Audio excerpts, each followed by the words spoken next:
la diversité dans les maïs, la diversité des goûts chez les humains. Des résultats intéressants. Parfaire ses connaissances sur les céréales bio et notamment le maïs, c'est le but des participants venus de toute la grande région de France et même de l'étranger.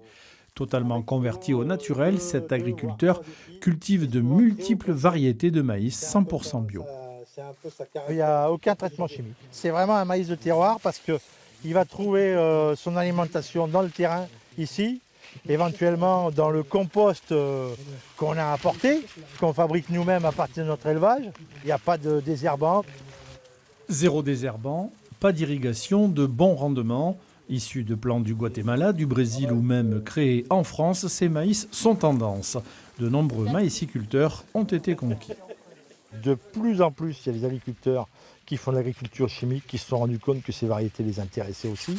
Aujourd'hui, on se rend compte qu'il y a des aspects culinaires, donc gustatifs. Elles ont des côtés gustatifs supérieurs aux hybrides. Un aspect gustatif recherché par ce restaurateur mexicain.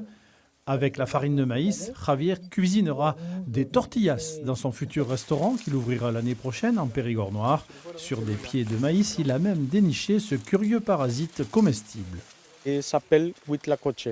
C'est un produit très ancien au Mexique et très classique dans notre culture.